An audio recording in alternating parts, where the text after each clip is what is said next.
mas convidar o senhor presidente da Comissão da Infância e da Juventude da OAB, Dr. Bruno Henrique.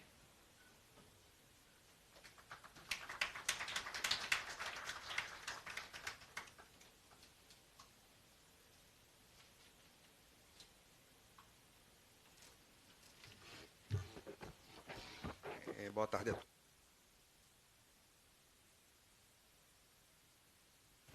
Agora sim. Excelentíssimo senhor deputado Kleber Rodrigues, propositor da presente audiência pública, Décio Santiago, representante do governo do Estado, minha amiga, sem me tornar repetitivo, incansável Rochelle, que é assim que eu a chamo onde chego, meu amigo, companheiro de lutas, Jonathan Nascimento, e em especial para Luiz Henrique, que compõe a mesa. Eu deixei por último, para lhe agradecer, Luiz, por ter ficado, você que mencionou um compromisso, e eu pedi que você ficasse porque eu acho importante o que eu vou falar e que você precisa ouvir para nos ajudar. Eu sei que vai dar mais trabalho falar aqui depois da oratória de Luiz Henrique, ele que é o grande mestre disso, nesse estado, né? Pessoal do Som Azul, quero cumprimentar todos vocês e senhores servidores, que eu quero cumprimentar em nome de duas pessoas. Uma que eu estou vendo daqui, minha amiga Dulcineia, companheira de trabalho da época do Instituto de Pesos e Medidas, Rodrigo, eu frase que eu conheço há muito tempo, Andiara está presente, senhoras e senhores. Eu estou aqui hoje representando também, Luiz Henrique, a OAB-RN, como presidente da Comissão da Infância e da Juventude, a pedido do presidente. Mas eu também sou pai atípico. Eu sou pai do pequeno Pedro, de 4 anos de idade, diagnosticado com autismo desde os 2 anos. Eu conheço essa luta de todos os lados que vocês possam imaginar. Eu vivo a advocacia, porque, inclusive, o deputado, lhe agradeço, me convidou como pessoa, como advogado militante, como pai de uma criança com autismo, e, ao convite da OAB, também fui designado para juntar uma coisa com a outra. Mas eu vivo... E eu preciso usar o adjetivo correto, Luiz. Eu vivo arduamente essa luta. Infelizmente, e eu falo com muita sinceridade, a gente não tem condições mais de romantizar o autismo. Não por causa dos pais, guerreiros. Não por causa das mães, guerreiras. E sem nenhum proselitismo político. E não por causa também de alguns representantes do povo, como o deputado Kleber Rodrigues, como o vereador Herbert Sena, o vereador Técio Tinoco, deputado federal da Paraíba, Patrick Dornelles, que são pessoas que compraram a briga.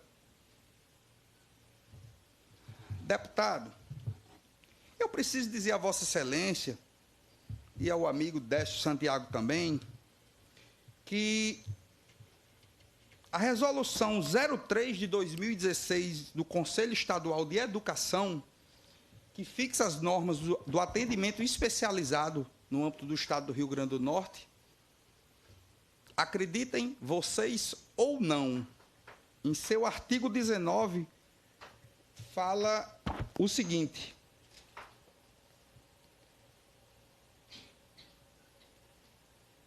cada aluno descrito no artigo 4º, o artigo 4º ele fala o quê? Os alunos do atendimento especializado são aqueles com autismo e algumas outras condições. Cada aluno do artigo 4º desta resolução corresponde à vaga de 2 alunos na escola. O que é que pode ser mais discriminatório do que isso? Porque o meu filho, o seu filho, os nossos filhos, ao chegar numa escola estadual, ele é tido por 2. Que inclusão é essa? Que direito constitucional é esse de acesso à educação que a gente vê dessa forma? Eu recebo ligações, deputado Kleber Rodrigues, Luiz Henrique, diariamente, de mãezinhas, de paizinhos, e nem todos são meus clientes, não. Porque eu faço um trabalho ativo na militância em defesa da pessoa com deficiência, ligando para mim, Bruno, meu filho não vai poder ir para a aula hoje, porque ligaram para mim do CEMEI, das escolas municipais de Natal especificamente, dizendo que hoje o estagiário faltou, então ele não pode ir para a aula. O que é isso? Mas isso não é só nas escolas públicas, não. Óbvio que aqueles que dependem do serviço público sofrem um pouco mais. Mas eu, particularmente, fui matricular meu filho numa determinada escola de Natal, tida por aqueles que vivem muito do status, porque eu vivo muito da educação propriamente dita, como uma das melhores. E eu falando com a coordenadora, com a diretora lá da escola, e disse, fulana, eu estou querendo trazer Pedro para cá, porque eu vou precisar me mudar, fica mais perto. E ela chegou para mim e disse, Bruno, é o seguinte, eu até vaga até tenho, mas não vou poder receber seu filho porque ele tem autismo. Isso, ela depois que viu, eu estava no telefone com ela, disse, olha, você me desculpe, mas eu vou lhe dizer duas coisas. Uma como pai, que eu disse, muito obrigado por me dizer, só assim eu não coloco meu filho numa escola preconceituosa como a sua. E outra como advogado, você está cometendo um crime. É óbvio que depois ela veio mandar mensagem para mim distorcendo, mas graças a Deus tinha ao meu lado uma pessoa que não tinha nada a ver nem comigo, nem com a escola, que ouviu tudo e está figurando como testemunha de tudo. Luiz Henrique, a criação de uma vara especializada de demandas de saúde, eu acredito que não seria a resolução dos problemas, mas seria um grande avanço. Quem aqui convive, né, sobretudo com autismo, viu o noticiário esses dias de um determinado plano de saúde de Natal, que se antecipou, inclusive, Luiz, ao julgamento do STJ e suspendeu o atendimento domiciliar e escolar da terapia ABA e Denver, dos pacientes com autismo, né? E quando eu falo com autismo, inclua-se aí outras condições, é porque o autismo é que abraça, na maioria das vezes, as terapias. E houve uma chuva de demandas judiciais, algumas decisões favoráveis, outras contras, e hoje, Luiz Henrique, eu fui despachar um determinado desembargador do Tribunal de Justiça do Rio Grande do Norte, porque a liminar foi indeferida e eu tive que recorrer de alguns processos, e 3 processos caíram para o mesmo desembargador, e eu fui conversar com ele. Ele olhou para mim, acredita em vocês ou não, mas a única coisa que eu tenho de valioso na minha vida é minha palavra. Ele olhou para mim e disse, doutor Bruno, eu não acho que um autista precise de um enfermeiro. Luiz Henrique, ele se referiu ao assistente terapêutico. Isso é a prova, minha gente, que a falta de informação está gerando decisões judiciais contrárias ao direito. Eu disse a ele, desembargador. Aí foi quando eu me apresentei. Eu vou lhe falar agora como pai de uma criança com autismo. Tentei explicar a ele por A mais B e C a função do assistente terapêutico. E ele ouviu atentamente. Estou pedindo a Deus que ele tenha... Eu disse, vamos deixar para a gente discutir isso em primeiro grau, o mérito, e conceda a liminar, porque foi uma interrupção de um tratamento sem aviso prévio. E aqui não me interessa trazer ao microfone os motivos. Amanhã, inclusive, vou ser recebido pelo presidente da Unimed, tive que falar, mas é público, porque saiu em todos os jornais, para a gente conversar. Ele que já recebeu um pessoal, acho que estava também no dia da reunião, não sei, mas acredito que sim. Eu fui criticado. Eu fui criticado, eu fui ameaçado, eu me tornei pessoa não grata para muita gente, porque não desisti da luta. Essa decisão do plano de saúde nem atingiu diretamente meu filho, mas atingiu uma sociedade no qual meu filho faz parte e que vai respingar nele. Eu encarei a luta, fui para o sol quente, estou com a cabeça toda despelando. Mas a gente foi protestar. A gente foi protestar porque, às vezes, o direito ele só se resolve de duas formas. Na oratória, quando você tem direito a subir, a falar por uma plateia, e no protesto, onde aquele ditado que a voz do povo é a voz de Deus, às vezes prevalece. Desta forma, sem querer ser cansativo, mas porque às vezes a gente, para falar disso, a gente precisaria aqui de dias, deputado. E não ia faltar assunto, aqui tem gente para falar muita coisa. A única linha de ônibus que passava na Avenida Alexandrino de Alencar, em direção ao CRI, que é o Centro de Reabilitação Infantil, foi suspensa pela Seturne. Eu conversei com o prefeito Álvaro Dias e ele disse a mim, junto com o secretário adjunto, que a culpa era de todo mundo, menos da prefeitura. Mas isso não é uma concessão pública? Será que nenhuma empresa, se abrir uma licitação, vai assumir as linhas de ônibus? Mas, infelizmente, a Seturne é um grande império. Mas aqueles, Luiz Henrique, que dependem exclusivamente desse ônibus, que, como diz aquele ditado, muita gente vendendo o almoço para comprar o jantar, vai ter dinheiro para estar pagando um Uber todo dia, vai levar uma criança nas costas, no sol, da Salgado Filho até perto do Bosque dos Namorados. As pessoas precisam saber realmente, Luiz, como você falou, o que é uma terapia ocupacional com integração sensorial, o que é uma fonoaudiologia com aba, com prompt, com PECs, o que é uma aba, o que é um Denver. Mas as pessoas que dependem do serviço público precisam, principalmente, encontrar uma vaga para frequentar uma terapia ocupacional tradicional e uma fonoaudiologia tradicional. Enquanto isso não mudar, nada mais muda. Luiz, e eu estou me referindo muito a você porque eu me vi no seu discurso. Eu acompanho o seu trabalho, de Elga. São pais, aqueles verdadeiros pais que compraram a causa. Esse dado de uma criança a cada 44, eu desacredito nele. Sabe por quê, Luiz? Porque é muito mais.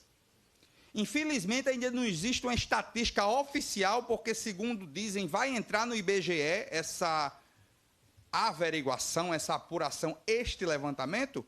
Mas se você chega numa escola, por exemplo, na escola do meu filho, tem 24 alunos na turma dele, dos 24, 6 são autistas. Temos aí 25%. Na turma vizinha, tem 23 alunos, são 5 autistas. Então, você faz um levantamento estatístico de olho, você vê que é muito mais. Agora, infelizmente, Luiz, hoje, para você conseguir uma consulta com um neuropediatra que atenda pelo plano de saúde, só tem para agosto. Ou você paga 600, 700 reais por consulta, ou você vai ter que ser atendido por agosto. E quem tem plano de saúde. Os que dependem do SUS, faz o quê? Como é que vai ter o diagnóstico? Desta forma, eu vou encerrar, porque eu sei que o tema da audiência é falar dos avanços e dos desafios. Desafios são muitos, avanços também. Hoje a gente tem uma audiência pública, deputado Kleber, para discutir isso. É uma vitória. É uma vitória. Quanto tempo as pessoas permaneceram em silêncio, caladas? Eu, apesar desses cabelos brancos, poucos cabelos brancos que ainda me restam, eu tenho 38 anos. Eu terminei meus estudos em 2001 no Colégio Marista de Natal. E eu não me lembro de nenhum colega, e olha que meus amigos atuais são meus amigos do Marista, de ninguém que tem um autismo. Vocês sabem por quê, deputado? Porque antigamente o autista era tratado pelas pessoas como o débil mental, o mongol, o pombão. E me desculpem até a grosseria das palavras, mas eu não posso romantizar uma coisa que não existe de forma romântica. Mas, graças a Deus, hoje a gente tem um diagnóstico seguro e preciso. Finalizo dizendo, a luta não é fácil, nunca será, e em nenhum aspecto da vida ela se tornará. Quando você precisa lutar com grandes empresas, tudo que envolve muito dinheiro dá muito trabalho. Existe muita pressão de todos os lados, mas a gente não pode desistir. Quem aqui é pai, se imagine agora, aqueles que têm o privilégio de ter uma terapia. Como é que meu filho vai ficar sem terapia? O meu, particularmente, vou falar do meu, porque é quem convive comigo, quando, fora os outros que estão mais perto, mas diretamente, ele passa um mês de férias quando a escola está parada, ele fica outra pessoa, outra criança, ele se desregula totalmente. Então, a terapia é de extrema importância. Usa esses microfones para apelar às autoridades. Se não tem conhecimento, e falo especificamente da atualidade, já que está chovendo processo por causa desse corte dessas terapias, se não tem conhecimento, não prejudique um usuário de plano de saúde. Se não sabe o que é uma terapia ABA, procure saber. Fonte de informação não vai faltar. Agora, você ouvir de uma pessoa estudada, que chegou ao 2º grau da magistratura, dizer que ele não vê necessidade de um autista ter um enfermeiro, realmente ele não precisa, o autista não precisa de um enfermeiro, não. Precisa de um assistente terapêutico, que é uma coisa totalmente diferente. Então, falta muita informação. Hoje, eu tive uma coisa que eu já suspeitava, mas hoje eu tive uma verdadeira ideia que tem muita gente sendo prejudicada sem ser repetitivo, por falta de conhecimento. Finalizo falando do famigerado julgamento no STJ. O ministro Luiz Felipe Salomão tenta empurrar goela abaixo um rol taxativo. Para quem não sabe aqui, porque nem todo mundo é usuário de plano de saúde, o senhor ministro entende que o plano de saúde só deve cobrir aquela lista de procedimentos determinadas pela ANS. Eu sou advogado, estudei Direito Médico e da Saúde com pós-graduação em Direito da Diversidade e Inclusão, mas eu não fui ler meu contrato de plano de saúde para saber quais eram os procedimentos que ia ter. Minha preocupação é cobrir uma doença. O julgamento, por enquanto, está empatado. A ministra Nancy Andrighi deu um voto para o rol exemplificativo, que eu vou tentar explicar, que aquela lista de procedimentos é só o mínimo que o plano de saúde precisa cobrir. Mas, enfim, deputado, eu sei que não se trata de uma esfera federal, mas o senhor, como deputado estadual, por favor, pela briga das nossas crianças, das nossos adolescentes, inclusive de adultos, que hoje nós temos diversos adultos sendo diagnosticados com autismo. Procure algum parlamentar federal, o deputado Beto Rosado deu entrada num projeto de lei para essa questão do rol, mas a gente precisa ir à luta. A gente precisa ir à luta. E não vamos desistir. Muito obrigado a todos.